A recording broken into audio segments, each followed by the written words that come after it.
color in my room, my two favorite passions, the outdoors and sports. It's a place where I can just be me. Nobody else can judge what I do or anything, and it's just a great place to be. The first day I was at Robbie's house, it was very evident that Robbie's bedroom was his universe. Ready? I was diagnosed at the age of 5 with Duchenne muscular dystrophy, which eats away at my muscle cells. The dystrophin protein is not made in the muscle, so the muscle tends to waste away. At age 8, he started to slow down. 12, he was in a wheelchair. At 19, he's got very limited use of hands. But he's got the same thought process every other 19-year-old boy has. Cars, girls, video games. My mom is like my main advocate. She's just there for me, helps me do basically every function I need to do. Want a drink? And almost everything was hard to do without calling for assistance. Before Bill came along, Bill's our tech genius. I met Bill through a muscular dystrophy association. He asked if we needed anything, and I said, well, if you happen to know anybody that knows anything about voice activation, it'd be phenomenal. Hey, Google, turn on feet. Okay, turning on the feet. A couple days later, I had a phone call. Carrie mentioned right off that Robbie's bed is something he can no longer control. He would have to holler to Carrie to make a small incremental change in the bed so he was no longer sore. I was up every hour, hour and a half. I was getting no sleep. Robbie was getting no sleep. And so I saw how coming up with a solution for Robbie's bed would have an impact on both of them. He had to do a lot of research to figure out how to make this work.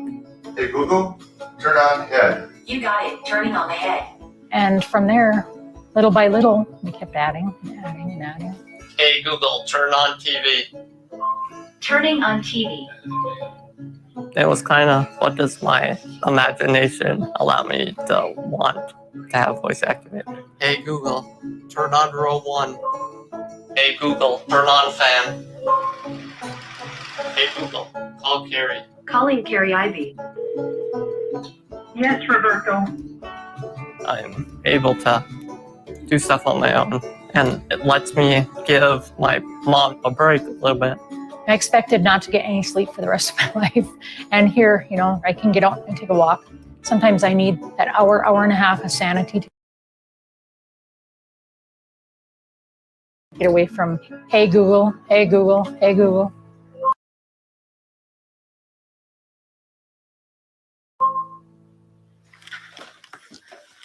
Oh, so these, he has no choice. I bought them for him. So is that all the shirts I'm taking? Voice activation opened up a whole new world that I don't think many people really can understand yet. Robbie's got a lot more freedom than he had before. Most people think that just because you're in a chair, everything's disabled. But my main attribute's my mind. I've always had the hopes that he would go to college. He's an honors student. He's incredibly smart. He applied for 4 or 5 colleges and has acceptance letters from everyone he applied to. After 19 years, it's kind of about time you start going off on your own, doing your own thing.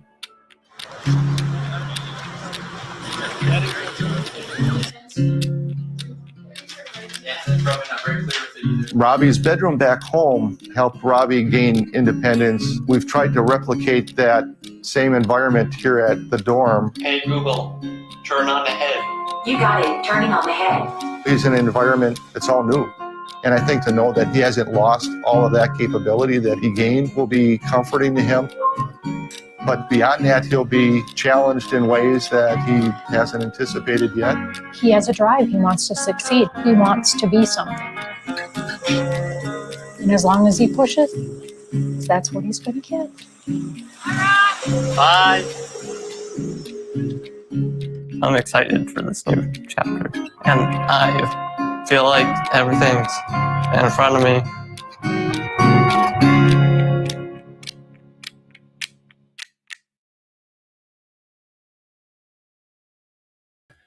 Hey everybody, and welcome to Google Education Group New Zealand, and I'm delighted to have with us tonight some amazing special guests, educators who work with assistive technology with special needs and students with learning disabilities. And I'd like to welcome Monika.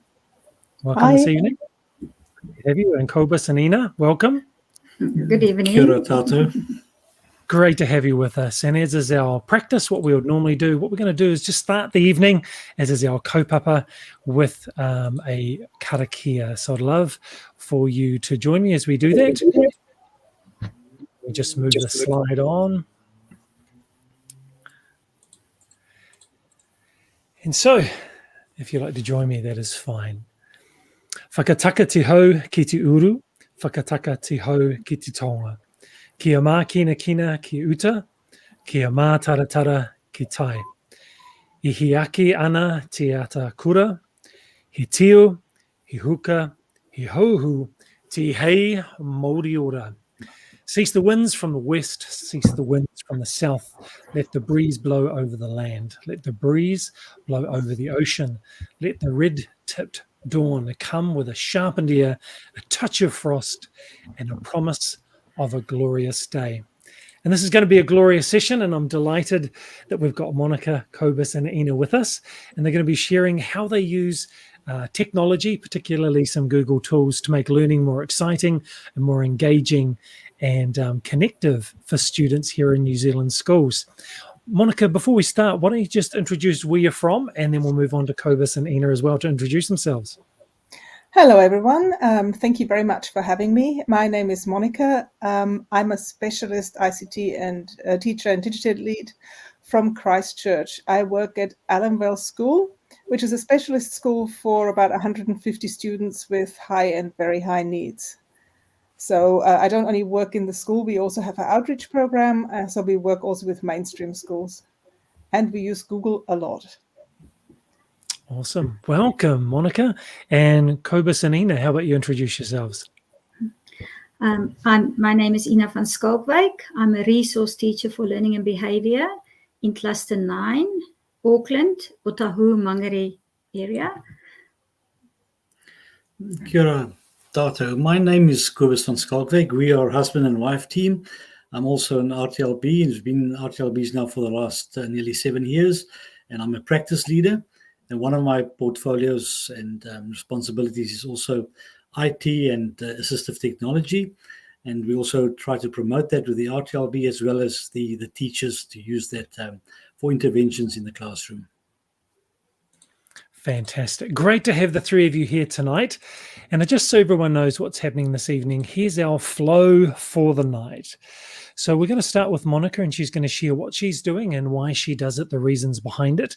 And in between Monika speaking and Kobus and Ina sharing with us as well, I'm going to play a few short videos for you so you can see some new technology that Google has been developing and teachers are using in different areas around the world right now to make learning more engaging and life a bit easier, just like we saw for Robbie, who was from his living in his bedroom, connecting with that innovative person who then used Google Home to connect with different technology to enable him and his mum to not be so dependent so that he can then go off to college as an honours student. So we're going to learn about some of those technologies, and I'm going to show you some of those tonight as well. So it's really great to have you. And if you are able to post a comment either on YouTube or on Facebook, if you've enabled that, or if you're on LinkedIn as well, we'd love for you to post a comment to say where you are, where you're from, so that we know that we're engaging with you. And if you've got any questions, please do type them in the chat. And as we go through this evening, Monika and Kobus and Ina have given me permission to jump in and interrupt them and share the questions. And if you want to save your questions to the end, that's okay as well. We're going to make sure that we have time at the end for everyone to learn together as well. So Kobus and Ina, we might just drop you down, and you can just wait until we're finished up with Monika and shared some things. And we're really excited about learning from you really soon. So I'll just move you off the screen. Is that okay? Don't run away. We'll see you soon. So Monika, why don't you share with us why you do what you do to start off with first? Well, I'm originally a primary school teacher, and then I moved into specialist education as a reliever originally. And I saw the work that some of my colleagues did there. And you often hear now things about equity in education and equitable access. Sorry, I'm German for anybody who doesn't know, so some words trip me up. And for me, this is a really fascinating area to work in, because we've got these students at my school who have a range of disabilities. It can be behavior, but also physical limitations.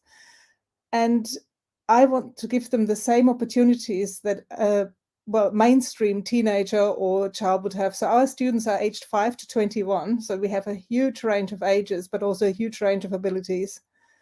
And there's all this stuff out there that they see that they could do or would want to do. And they want to, like that boy we just saw in the video, they want to live their lives and as independent as possible and have success and, you know, get skills and be able to access things. And we can leverage technology to help them. And it's really fascinating. It gives me goosebumps when they succeed at something that they've tried, you know, when suddenly you can give them a tool and you think it's quite trivial, but for them, it's really changes so much. Voice typing alone has made such a difference. Or if you've got a student who my students, to put that ahead, 70% of them are nonverbal. And so suddenly they can write in something, or they can eye gaze, which is a system that looks at your eyes, and they can type with their eyes or look at pictures with their eyes to communicate. It's just amazing. I also want to open an invitation if anybody wants to see how we work with specialist students and you're in Christchurch, please look me up. We welcome people to come and have a look. It is really amazing what they do. So you can see I'm quite passionate about this sort of thing. And I'm also passionate about not just giving them skills to be in a special school, but also giving them skills for life outside of a special school or working in mainstream or for a later life after school. And so Google tools, that's something they can take with them. That's not some software that's just for the school. So if we teach them what accessibility tools to have, for example, on a Chromebook, they can use this. Some of our students go on work placements, they can use it there.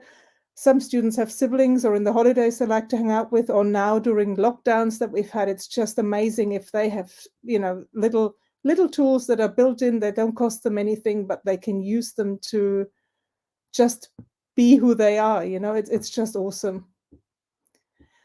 So I was just thinking, like, when my teachers ask me where to start, we often have like, there's so much out there, but if I'm looking through the Google lens, Google actually has quite a lot of tools that are readily available, and they also do relatively easily accessible. Like sometimes you have to log in twice, but it's really easy to access training courses. And I've put some links in my presentation, like, well, it's only one slide, a good starting point. Just having a look, actually, I was surprised myself today when I looked through it again, how quickly it changes and how much there is. There's things for voice typing, there's things for highlighting visual things. It's just, think about if you've got a mainstream classroom and you've got a couple of students who maybe have got extra needs, why not let everybody try this out? You know, don't single your student out with the special needs. You might actually find that it helps other students as well.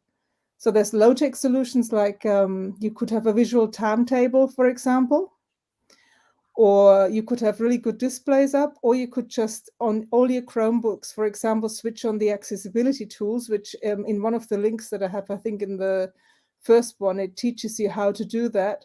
All these things, just think about how you could scaffold these things or just make them part of your classroom. Monika, I just want to jump in and let everyone know that we've got a bit.ly for the slides for this evening, and Monika's just mentioned her links. And so if you look at the bit.ly on the screen right now, when this session is over, what I will do is I'll put the link to the slides actually underneath YouTube, Facebook, and LinkedIn.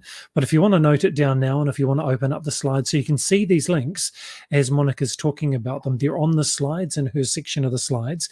So bit.ly/assistive edtech. So the slides, anything that you see on the screen, they're on that slide set and you can grab those. Carry on, Monika. No, it's all right. Hardly anybody ever says that to me. No, No, I mean, really, I just would like you to be brave and give it a go. I mean, it's quite daunting for educators to try new things, but there's quite a few little tools, like even just little extensions that you can find. Like there's one we really like, and I've put it on as it's the Beeline Reader extension, and it's I don't know how big your screen is, but I came across that because we had a student who found it very difficult when he was reading a website with a lot of text to eye track. You know, you go to the end of the line and you go to the next line, but he would get lost about where the next line would start. And this is just a tiny little app, but it kind of colors blocks of text. So when you look at it, it's blue, black, and red. So when you get to the end of one line and the last word is red, then you know that the next line will start with a red word.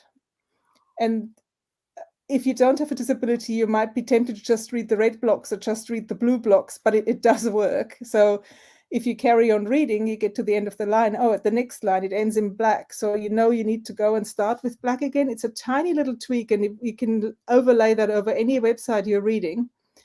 It also has a new feature now that's called focus. So what you can do is if there's lots of windows open around, you know, like sidebars and things, it'll tune all those out. So your reader then basically can read this bit and not get sidetracked by anything else. And that's what I mean with assistive tools. They don't have to be very complicated. And this might actually also help somebody who has a hidden disability or just a slight tracking problem and doesn't even know. It just helps, making it a little bit easier to transition onto the next line. I really love little tools like this. It's things you never even thought you could do, and suddenly they pop up and you give them a go. And my students quite like trying little new things like that. I think it just gives them confidence. Right. We might just pause there for a moment, Monika, and I'll share one of these apps that's under development, two of them. One of them is called Action Blocks. And for students that struggle to go through because of some movement disability, they struggle to go through and do a number of different actions on their phone or on a device, you can build an action block. And the block is basically a collection of different tasks in a row that need to be done. And by creating an action block, the student can simply push the block, which has an image, and it'll go through a number of those tasks automatically for them. So it saves them having to type in or go through a number of steps. One of the others is Look to Speak. So let's just play that and listen to that, and then we'll come back to Monika. With Look to Speak, you can use your eyes to select pre-written phrases and have them spoken aloud. To select items on screen, keep your head still and look right, left, or up, each time looking off-screen to make your selection. From the main screen, look left or right to select the list with the phrase you want to say. Each time you select a list, the phrases will narrow down until you get to the one you want. At any point, you can look up to cancel and start again. How are you? If you want to take a break, you can look up to snooze. To unsnooze, follow the instructions on screen. If you're helping someone set up, mount the device securely and position it close enough to read the phrases, slightly below eye level. If you need more help, tap the menu and try the Setup helper. You can also edit the phrases or adjust the gaze settings to suit you. This menu is not accessible by eye gaze. To learn more, visit g.co/look to speak. So there are a number of great tools coming out, and I'll share another one a little bit later. But Monika, you mentioned to me when we were chatting about this that often teachers in the mainstream, their mind is focused when they have a student with disabilities or special needs coming into the class. They mostly focus on behaviour management because they're thinking, how are we going to manage the environment and the child, keep them safe and engaged as well as other students? Yeah. And your focus is on learning. Can you tell us a little bit more about that? Because I thought that was really interesting when you're talking about that. Tips and tools that everyone could actually use.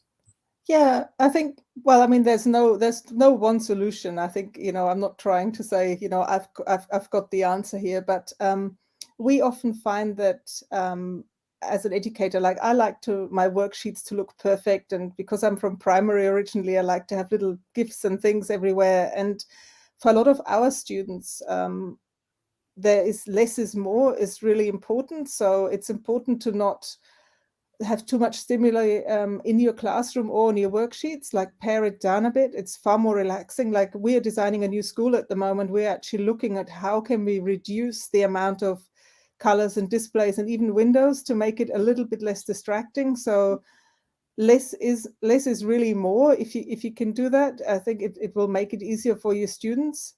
And as I say, scaffold around if you can. The other thing that we also do often, like I mentioned it, Minecraft with my students, but it works for any other session. And we place an emphasis on being ready to learn. So we talk to the students beforehand and say, look, okay, this, I might do something wrong and it might not work. We're trying to do this really exciting activity, but it might not quite work out. We did green screen. What if it doesn't work?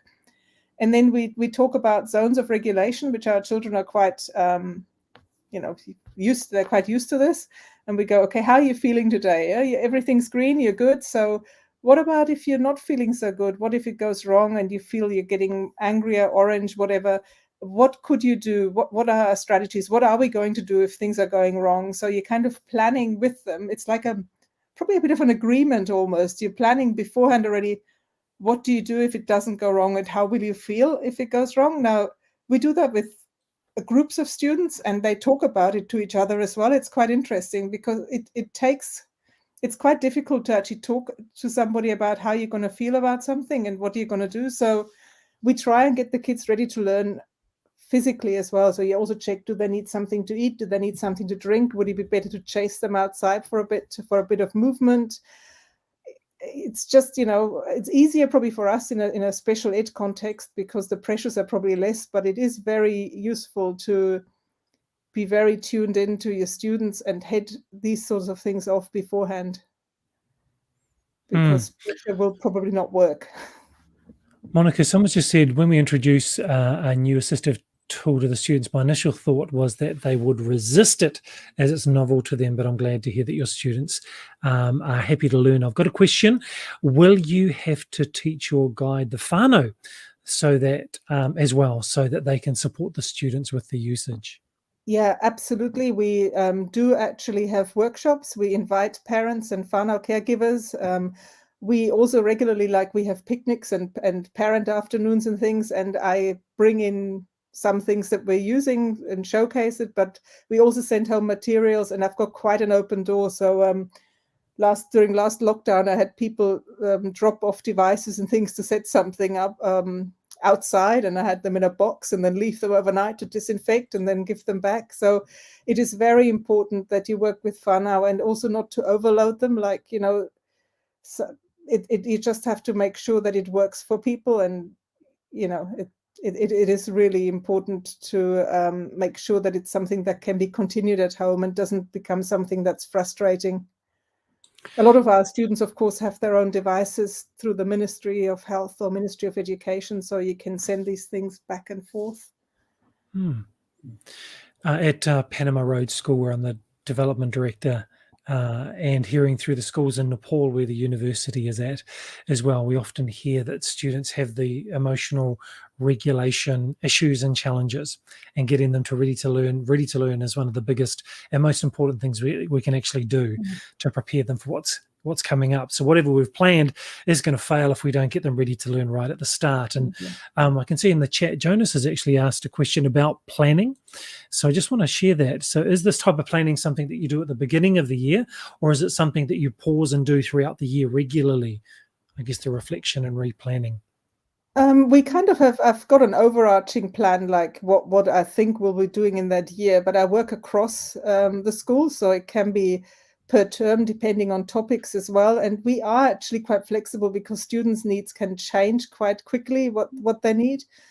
But yeah, I basically prepare a resource website for the teachers that they can access with what we have available or what we think we should use. And then when we look and plan together as teams, I go to the various team meetings and we think, oh, this might be a good tool, or this, have you tried that? And generally they're quite happy to, try new things. But as we say, we scaffold quite heavily, and often they see it beforehand, or they see me use it, and they also see me. I always make sure I make some mistakes that they can correct, because they really enjoy that. So I think it's in special schools, of course, we have our students over many years, so you build quite a strong relationship with them as well, because you see them progress through the years. Monika, just before we finish up your time, you mentioned that a really valuable thing that people can do is go into the Google Teacher Centre. Do you want to talk about that 35-minute course? Because we've got the link on the slides for everybody. Yeah, so this is just a very short course, and it's just like a bit of a taster session, and it tells you what Chromebooks and what's built in the Chromebooks in accessibility, and also some Chrome features or little apps and extensions that you can download. It's really very quick, and it's got little videos. You can look at what different things do. And then the link underneath it was basically one big resource bank that goes through the different Google workspace apps or areas, and you can see where you could find some accessibility tools, like what you could do. So it's a really good overview. Thank you, Monika. Please don't go away. I want to make sure you're around for questions at the end as well. So thank you so much for sharing. I'm going to bring out Kobus and Ina. Oh, you're amazing. And just so everyone knows, in 2017, I was living in Indonesia. Monika, where were you? Here? In Christchurch, yeah, already. Christchurch. Yeah. And we, with some educators from around the world, met up in Sydney because we were accepted by Google to do our Google Certified Innovator program. So I actually know Monika. Oh, we go way back, don't we, Moni? Oh, we do. Yeah, we've shared Marmite. Or was it Vegemite? Every time I see you, I think of that. I think it was the Marmite. Thanks, Monika. Really appreciate you. Don't go anywhere. Thank you. All right. Kobus and Ina, I'd love for you to jump in and share with us. And I think you've got a presentation too. Is that right? That's right, yeah. Wonderful. So I'm going to actually remove myself from the screen. And if you need any help, just shout out. And if we have any questions, I will invade the space and make sure that they get asked as well. Is that okay with you guys? All good. Wonderful. Go ahead. Can you see my presentation there? Not at all. You might have to share it again. So just hit the share button at the bottom of the screen there. I'll let you know when we can see it. Sure. So we had Kobus and Ina come into Panama Road School in Otahuhu a couple of times and actually train up our support staff on using Google Read and Write. And it was wonderful. It's been fantastic for students who struggle with their literacy. Do you want me to add that for us? It's up on the screen right now. Does that work for you guys? Yeah. All good, thank you. Awesome. We can see your slides. Go ahead. Right. We as RTLB are constantly looking at the most appropriate and suitable strategies for students and to put strategies and interventions in place for teachers and teacher aides to support the students. And as we know that Google Apps are nowadays commonly used in most schools by students and teachers. And Google Apps are great. But what about the students who struggle with reading and writing? We see that in any school, every school, there's the reluctant readers and writers. There's the English language learners. It's the ESOL students, students with dyslexia, dysgraphia, Erlen syndrome, where they have an eye and vision problem, lack of phonological awareness, and as well as the students with autism spectrum disorder. And we have seen that most of these applications is very useful to most students. But what about those students that struggle? So the answer that we came about 5 years ago was using Google Read and Write, and the answer is to get these to get Google Read and Write to support them to read, to be used on all these Google apps, on web pages and PDF documents. And Read and Write offers help to everyday tasks for all students, like reading aloud, understanding unfamiliar words, proofing written work, and more. And these tools enrich both teaching and learning and help every student realize their full potential at the end of the day. Let's go back there. Now, Read and Write is a Chrome extension, and most of you are familiar with the extensions. That's easily downloadable from the Chrome Web Store and sits on the toolbar at the top right-hand corner. It works across all Google applications, PDF documents, and web pages. Read and Write is also available for Microsoft applications as well as on tablets. Now, here is some success stories that we're going to share with you.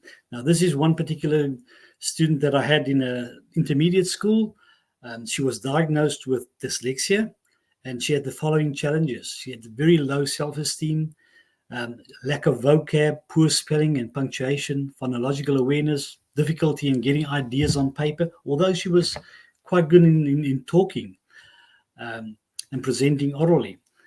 And she also had difficulty in coping with the workload. So here you can see on the left-hand side, this is a session of 45 minutes where she wrote, and I remembered the topic there was heritage. So as you can see, the word heritage and what you've written there is just a mumble jumble of words. You here and there, you can make out what she has written.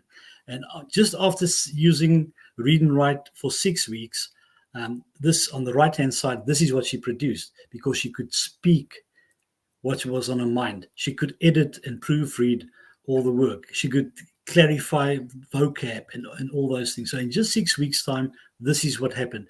And this girl, this year 8 girl, her confidence has crept up or increased so much that she, at the end of the day, they used her to train the teacher aides in using Google Read and Write. And then I'll hand over to Ina to talk more about the other examples. This year 5 boy couldn't write a sentence at all. The teacher had to cut up the words, wrote a sentence, cut it up, and then he's copying it. He was using Google Read and Write on an iPad. Once again, low self-esteem. He didn't even want to come to school. Things change around for him. His name is on this, and it's with permission of the parents. And that's one of my examples that I decided I will keep the name on, because it is just wonderful to see how kids can actually write their ideas in different ways. You can see the struggle with pencil and paper, and then using talk and type in conjunction with predictive text. He does that. These are some of my current cases, group cases. I do, this is 2 students in a group of 8 that I worked with, and currently they're still on my caseload. You can see at the data here, in 60 minutes, there was only 78 words. And then look at the other one, 20 minutes, 312 words. Look at the number of errors, and then also, once again, the kids' self-esteem, the fact that they want to attend school, the fact that they want to learn, that speaks for itself. And my next case is the same, one of the group students there, pre-data, and 60 minutes, 54 words. And you can just see words are this, they write quite repetitive. The data shows the assessments that I've done is lucid assessments, and with both these 2 students, they are quite high dyslexic tendencies. I'm not there to diagnose, but once again, if a child in year 5 still can't write and still struggle to write and don't want to attend school, we need to look and see why they don't want to attend school. And if reading and writing is a struggle, we need to look at other avenues where we can make it easier for them to read and write. Okay, now Read and Write actually consists of a single toolbar, and the icon is the purple puzzle piece. The functions, I will speak to that in depth in the following slides. What we've done is we've combined, there is a link on the slideshow, and I'm not going to go onto that. If you click on the link at the top, variety of tools to assist literacy, you will see in depth that it actually explains what age groups can use what tools and for what. But basically, there are reading tools, writing tools, listening tools, and then to support with spelling and vocabulary, there are tools for that as well. The next one is for Read and Write is easy to use. For reading text back to us, it's just like with any audio player, but it's got a play button, a pause button, and a stop button. And that is what they use for any text to be read back. And that can be, doesn't matter whether it's on the web, whether it's on any document shared with them, whether it's a PDF document, all of that can be read back to them. There's also the screenshot reader where you focus at one specific piece or paragraph where you screenshot it and it will read that specific paragraph back. But also with Google Read and Write, the functions or everything improves monthly. And sometimes one day you will still work on something, next you say, oh, yes, a new feature, yes, something else, something different. So yeah, it's really a brilliant, brilliant tool. Good. There's also a simplify page where you can, on the web, click on simplify page, the icon, and it will actually open up in a new document, and that new untitled document, and that document will have the simplified page where no advertisements and no other distractions are on that page. And then that can be read back as well. And even on that page, you can simplify it more with a plus and a minus sign. So you can simplify it more to really bring it down to the gist of the story or the text. Then the next one is talk and type. That's where we use our voice to talk and type, similar to the same tool that we use in Google Chrome as well. You can also choose the different voices and the different kind of accents. So voices from across the world. There's no New Zealand voice at the moment, but I feel that Karen from Australia is actually good. And also when we do look at on the screen at the little icon, that little down arrow English UK, if you click on that, it also has even my South African English is on there, where it can pick up better in different accents what you actually talk in. Then we come to prediction. Now prediction, I think Google Read and Write has the best prediction tool of all the prediction tools. And I speak out of experience, but also listen to what other people were saying recently. You have a choice of anything between 3 and 10 words that it can predict at a time. Every word is read back. If you scroll or hover over the words, it will read the words to you. So the kids can click on the word and it will type the word. What I usually do for those kids that the voices are picked up very well, I will put up the predictive words, especially for different sentence starters, because if you start with a new sentence, it actually gives you 10 different sentence starters. And that helps for those kids that are more capable, but sometimes hammer on the same sentence starters all the time. So this is one way of getting them out of that. And then we also have the check it function, which is a spelling and a grammar checker. So the kids can self-proofread.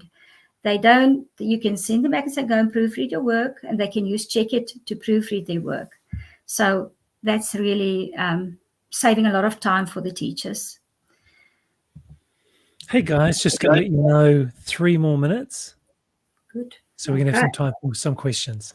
Perfect. Go through the rest. I'm quickly going to go. We have a translator where it translates single words. There's a number of languages. At first it was only Spanish, but there are plenty. The next one that we have a dictionary and a picture dictionary. Brilliant, especially, even with a picture dictionary, our kids are very visual, and to clarify text, it's really brilliant. We have the web search. So for when any document is shared with the students and they want to do inquiry from there, they can actually choose a keyword, highlight it, and click on web search, and it will take them straight away to the web. It has a highlighter function, and that can help the kids to summarize text and collect the highlights. Untitled document is generated with all the highlighted words, and when they look at the keywords, they can actually talk the ideas around that and record that. It also has a vocabulary list where you highlight in any text all the words that are interesting or hard, and with a click of a button, it will open up a new document with all those words as a vocabulary list, visuals, including the meanings. And this is, once again, they can use the playback function to listen to the text. It also has a practice reading aloud tool, the screen mask, where the kids can follow, where you can change the background as well. It has a PDF reader, and the kids can type on a PDF as well. It has a write queue for online writing assessments and Equatio for maths and science. And yep, it helps millions of students worldwide. It has the whole UDL approach, because once again, when we look at UDL, it is to actually, we want to give our kids equal opportunities and access to technology. And if you look at this picture, it speaks for itself. The UDL approach is to remove the barriers for the students, give them a choice. This is also for teachers. It's totally free to register for a registration. It actually types wonderful into any of your reports, so you can do voice typing straight into your reports. Just more information on all the things. There are links to little video clips and everything. And if you want to know anything more, our email addresses are there. Please feel free to contact us. Thank you. Kia ora. Fantastic. We love Google Read and Write. We use it every single day with our students from year 1 up to year 6. And we also have our alternative education program, Tipu Whare, and the students in there use it as well on their Chromebooks. So it's a really, really valuable tool. We do appreciate using it. Kobus and Ina, I'll have to make sure that I get your slides and add them as a link to our slides as well for the evening, so that everyone has access to those resources as well. And just a reminder for the people who came in a little bit later, bit.ly/assistive edtech. Assistive EdTech is the bit.ly to our slides, and that'll link to everything for you. And also, just to make sure you know, the email addresses are on the slides that we've shared for you, and also the links from Monika. So we'll make sure that we get all the presentation information to you for this evening. But I do want to just keep an eye on the comments and see anybody, if there's questions or comments that you might have for Monika, or you might have for Kobus and for Ina. And particularly, I'd like to ask a question, because maybe it's on someone's mind. Kobus and Ina, how do you actually get Read and Write? How do you get it? For the people in our cluster, we've negotiated a special deal through Texthelp Australia. They said, once there's a case or a referral through RTLB, they will give us a special price. And we, through learning support funding, support schools in getting that. And we are working as a professional partner with Texthelp, and they said that they would like to roll out this throughout the country. So if there's any other schools and RTLB classes that would like to get on board, please contact us. We'll put you on to Texthelp salesperson and sales manager, and they will negotiate a special deal for schools. And it's very cheap. Currently, we are paying at $1,200 for an entire school license, and that's for the first 2 years if you do it through the RTLB, and the third year it is $1.75 per student per annum. Awesome. We've got a question. Will it be funded through LSF in Otahuhu in 2022? Yes. Yes, that will definitely be funded through that. And as I say, the other clusters can negotiate with with me, and we can set up something.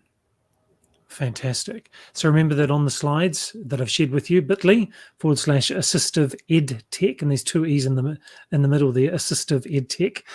We've got the links and the contact details to Kobus and Ina, and also to Monika. Monika, did you have some final thoughts for us before I show another great Google project? No, I just think I need to get into Read and Write a bit more again. It's been awesome. Thank you very much, Kobus and Ina. I like that somebody made a comment. I think that they thought eye gaze was awesome. The only caveat I have there is try it yourself. It is really tiring after a while. So, it's a really cool tool, but do try it yourself. Don't do it too long. All right. Get tired eyes, you mean? Eye Oh, strain? you do. It's really hard work. It really is. I thought it would be really easy, but you sit there like. But it is amazing what technology can do now. It's a quick anecdote. I had eye gaze for the first time with a student, and I thought, here I am, I'm giving you the world. So first thing she said to me was, this is boring, can I have my iPad back? And this is the real voice of a teenage girl. So it was actually a success. Awesome. Well, just before we close out, please don't leave if you don't have to. I'd love to play for you a video of another one of Google's projects called Project Euphoria. And when you see the situation that some people have to live with their ability to communicate or challenges in communicating, you'll see that this is a great project from Google. Google has very good general speech recognition, but if you do not sound as most of people, it will not understand you. No one's ever collected large data sets of people whose speech is hard for others to understand. People who have multiple sclerosis, for GF, who had stroke, who stutter. They're not used in training the speech recognition models. The game is to record things and then have it recognize things that you say that aren't in the training set. Dimitri recorded 15,000 phrases. It wasn't obvious that this was going to work. He just sat there and he kept recording. We need to make all voice interactive devices be able to understand any person who speaks to them. You can see that it's possible to make a speech recognizer to work for Dimitri. It should be possible to make it work for many people, even people who can't speak because they've lost the ability to speak. The work that Shenxing has done on, voice utterances, from sounds alone, you can communicate. But there might be other ways of communicating. Most people with ALS end up using an on-screen keyboard and having to type each individual letter with their eyes. For me, communicating is slow. Steve might crack a joke and it's related to something that happened, a few minutes ago. The idea is to create a tool so that Steve can train machine learning models himself to understand his facial expressions.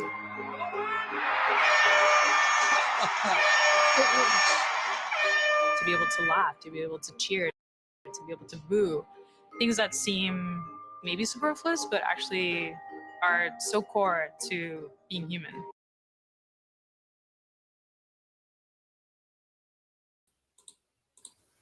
And I think that's an amazing tool. There's a bit more to go with the documentary or the description of the project, but I think that's wonderful using that machine learning to pick up on the intonation and the way that someone is saying something so it can be converted into language and also actions to join in, like doing a celebratory ear horn.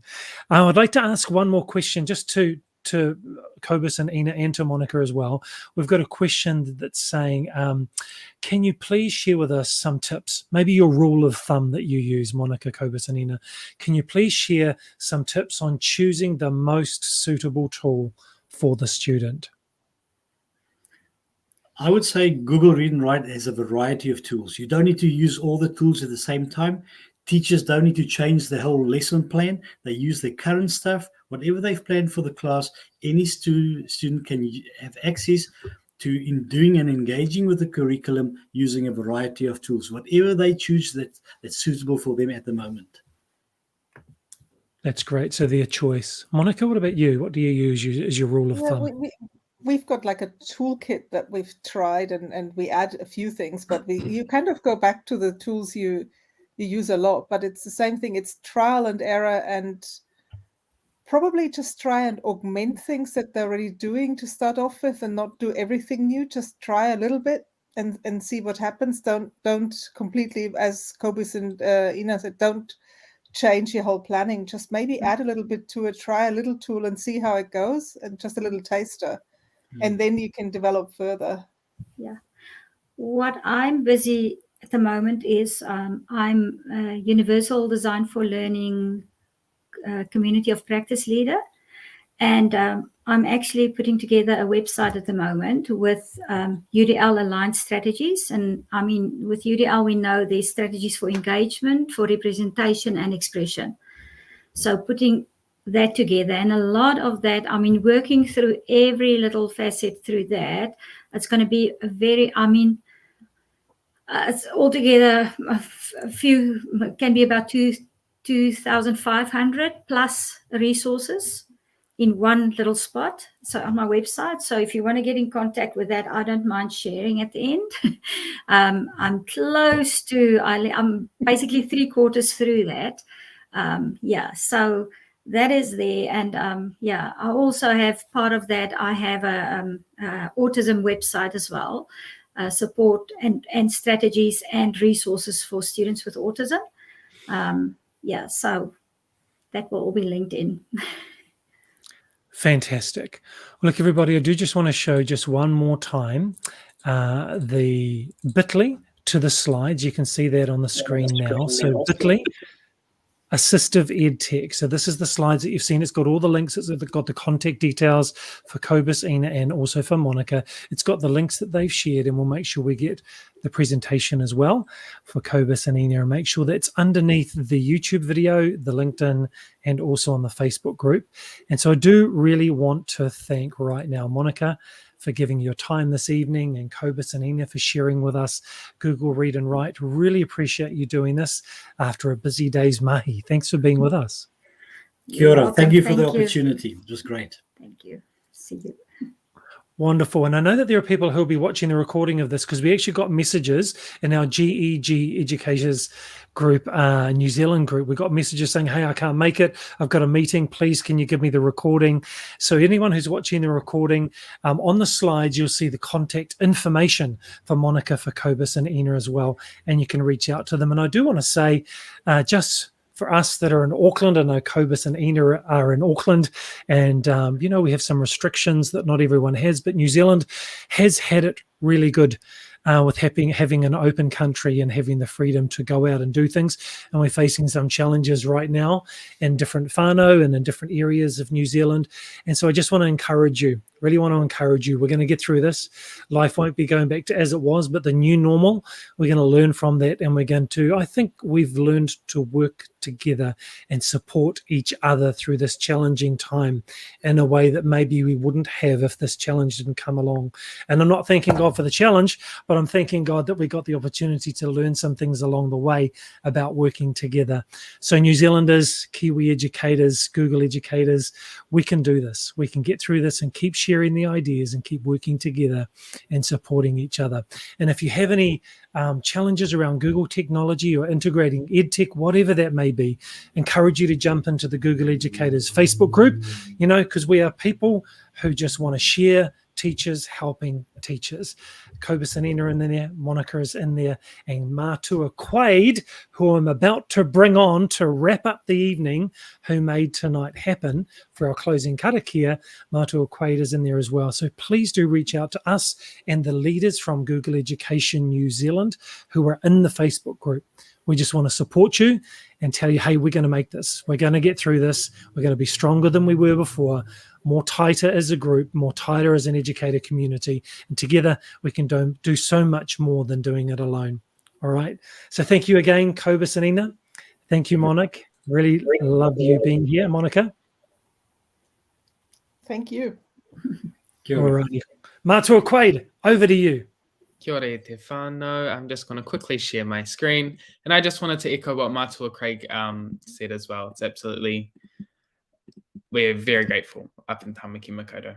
So if I click share screen, it's a bit of a different closing karakia. This one is about nighttime and sleeping, because as everyone knows, COVID is a bit interesting in Aotearoa right now. So I'm finding myself needing to just shut down for the day And this is a karakia that I've started to learn. So feel free to take a screenshot with or without my beautiful face. You can crop me in, don't crop me in, it's okay. But I'll share our beautiful closing karakia.